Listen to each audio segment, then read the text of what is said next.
पिछले 4 दिनों से युद्ध की आग में झुलस रहा है नगोर्नो कराबाख का क्षेत्र। 100 से ज़्यादा सिविलियन और आर्म फोर्स की मौत हो चुकी है। आखिर दुनिया के मैप पर ये क्षेत्र है कहाँ और कितना महत्व रखता है और इस विवाद की वजह क्या है, आइए जानते हैं इन सब बातों को। मेरी यूरोप यात्रा के दौरान मेरे अर्मेनियन मित्र ने उपहार स्वरूप मुझे ये 1000 ड्रैम दिया और आज का विषय भी अर्मेनिया से जुड़ा हुआ है। नमस्कार, मैं खुशी कमल स्वागत करता हूँ आपका अपने channel professor talk. Nagorno Karabakh, इसे रिपब्लिक ऑफ आर्टसाख भी कहते हैं। आइए उसकी भौगोलिक स्थिति को समझते हैं। आइए डालते हैं एक नज़र इस मैप पर। जो यहाँ ग्रे कलर का है वह है अर्मेनिया और जो पीले रंग का है वह अजरबैजान।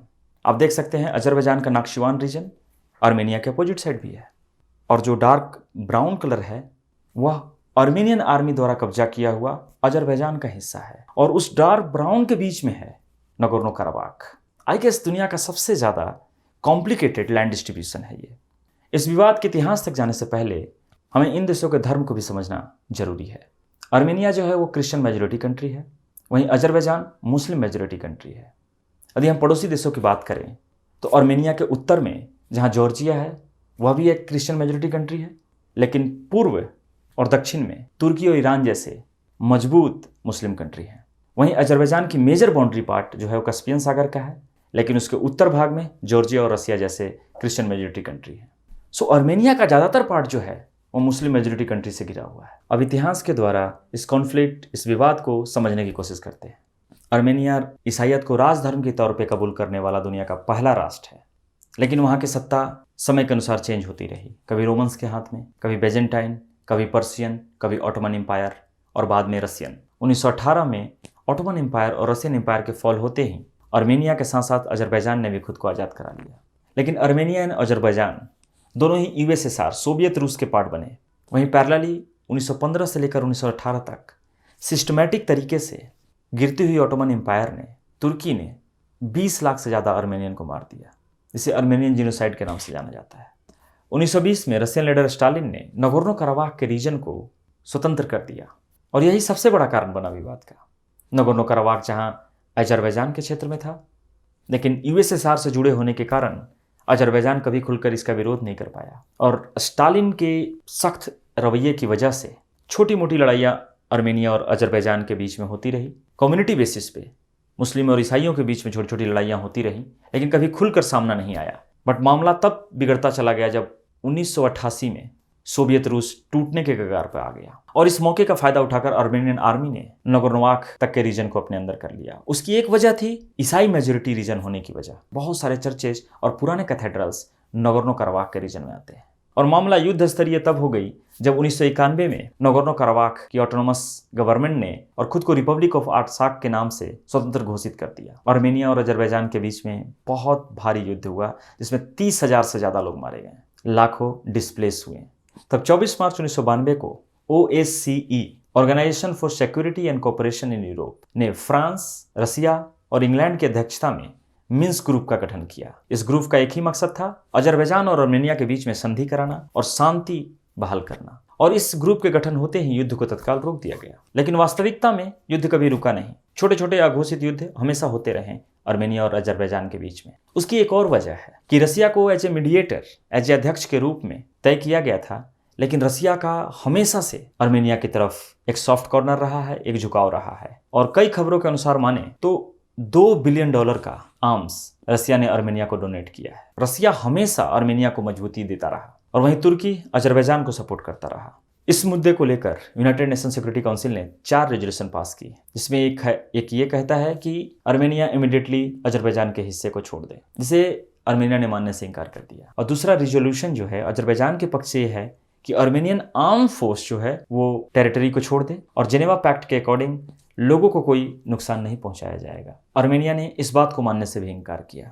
अजरबैजान का तीसरा प्रस्ताव ये है नगोर्नो कराबाख अपना एक स्वतंत्र रख सकता है, लेकिन 1 स्टेट 2 गवर्नमेंट के तौर पे काम करेगा। यानी वो रहेगा अजरबैजान का हिस्सा, लेकिन अपना स्वतंत्र रूप से भी काम कर सकता है, जिसे रिपब्लिक ऑफ आर्टसाख ने मानने से मना कर दिया है, क्योंकि वो खुद को एक स्वतंत्र राष्ट्र के रूप में देखते हैं। वो अजरबैजान में जुड़ना नहीं चाहते। रिपब्लिक ऑफ आर्टसाख के प्रेसिडेंट आराई खरतुनियान ने अनाउंस किया कि उन्हें अपनी कैपिटल सिटी स्तेपनाकर्त से लेकर उठाकर वो सूसा ले जाएंगे। ये अजरबैजानियों को ट्रिगर कर गई, क्योंकि सूसा जो है वह कभी अजरबैजानियों का हिस्सा रहा है, जो अभी नगोर्नो कराबाख के कब्जे में है। 1920 में सूसा का अजरबैजान के कब्जे में आने की वजह से बहुल संख्या में रह रहे मुस्लिम समुदाय ने रातों रात हजारों की संख्या में ईसाई समुदाय को मार दिया या वहां से भगा दिया। फिर बाद में ईसाइयों ने कब्जा किया और मुसलमानों को वहां से भगा दिया। सूसा से एक अजरबैजानियों का एक रिश्ता जुड़ा हुआ है। और जब प्रेसिडेंट आराई खार्तूनियान ने अपने सिटी को सूसा और अपने कैपिटल को सूसा ट्रांसफर करने की बात कही तो इससे अजरबैजानी भड़क गए और पिछले 4 दिनों से युद्ध जारी है। अब आइए समझने की कोशिश करते हैं कि उस युद्ध के पीछे है कौन। अजरबैजान और तुर्की के बीच में कई नए गठबंधन हुए हैं हाल में, और खुद को मुस्लिम देशों के समूह का खलीफा साबित करने को बेचैन तुर्की के राष्ट्रपति ने आर्मेनिया और अजरबैजान के युद्ध को पुश किया है। उसके लिए उन्होंने बहुत ज़्यादा सैन्य शक्ति भी प्रोवाइड की है।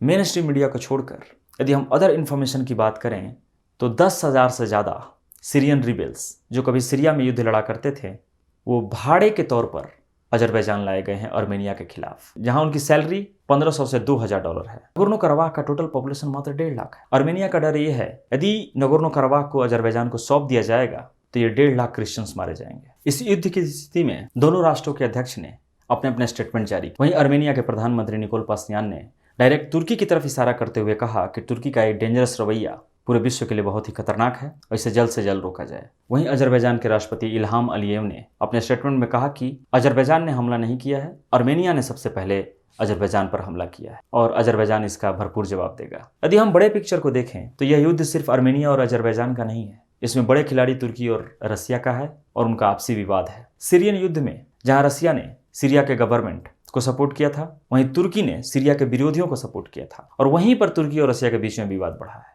तुर्की और रसिया के आपसी विवाद का बस एक प्लेग्राउंड बन के रह जाएगा आर्मेनिया और अजरबैजान, और इन 2 छोटे कंट्री को भारी कीमत चुकानी पड़ सकती है इसकी। आइए एक नज़र डालते हैं कि आखिर भारत की क्या भूमिका होगी इस विवाद में। कश्मीर से धारा 370 के हटने के बाद सबसे पहले पाकिस्तान का साथ दिया तुर्की ने, और तुर्की लगातार इंडिया का विरोध कर रहा है। आज तुर्की इंडिया के सामने एक दुश्मन के तौर पर खड़ा है। जहाँ पहले अजरबैजान और आर्मेनिया के साथ बराबर के संबंध रहे हैं भारत के, लेकिन तुर्की के विरोध करने के कारण जो अजरबैजान का साथी है, भारत का झुकाव आर्मेनिया की तरफ ज़्यादा हो गया है। आर्मेनिया पहली कंट्री है जिसने यूनाइटेड नेशन में इंडिया का खुलकर समर्थन दिया है और इसका फ़ायदा उन्हें मिला है। इंडिया ने $40 मिलियन का सैन्य करार किया और स्वाति नाम से 4 मिलिट्री ग्रेड रडार आर्मेनिया को सप्लाई किया। बाकी देशों की बात करें तो फ्रांस, इंग्लैंड, जर्मनी, इटली, इन सभी देशों ने तुरंत युद्ध विराम का आग्रह किया है। वहीं OSCE के चेयरमैन चार्ल्स मिकेल ने भी युद्ध रोकने की बात कही। लोगों की नज़र अमेरिका पर है, लेकिन अमेरिका फिलहाल चुनाव में व्यस्त है, तो ट्रंप ने अपने स्टेटमेंट में कहा कि वो देखेंगे क्या डिसीजन ले सकते हैं इस युद्ध को लेकर। लेकिन जहां अमेरिका की स्थिति की बात करें तो अमेरिका ने जहां सीरियन रिबेल्स को साथ दिया था, तुर्की का साथ दिया था, लेकिन अमेरिका का हमेशा झुकाव जहां आर्मेनिया की तरफ रहता है, अमेरिका अजरबैजान का साथ नहीं देगा। लेकिन आर्मेनिया के साथ जहाँ रसिया है तो वहाँ पर फिर USA नहीं आएगा। तो बहुत ही न्यूट्रल पोजीशन है अमेरिका का इस युद्ध के लिए, और शायद ही वो इसमें पार्टिसिपेट कर सके। आर्मेनिया और अजरबैजान के बीच चल रहे इस युद्ध को लेकर मेरी एक छोटी सी रिसर्च आपको कैसी लगी, आप प्लीज़ मुझे कमेंट बॉक्स में बताएं। अपने विचार भी रखें, सुझाव भी दें। इस वीडियो को लाइक ज़रूर करें और प्लीज़ मेरे चैनल को सब्सक्राइब करें। फ्यूचर में इसी तरह के रिसर्च वर्क मैं लेकर आता रहूँगा। तब तक के लिए नमस्कार, जय हिंद।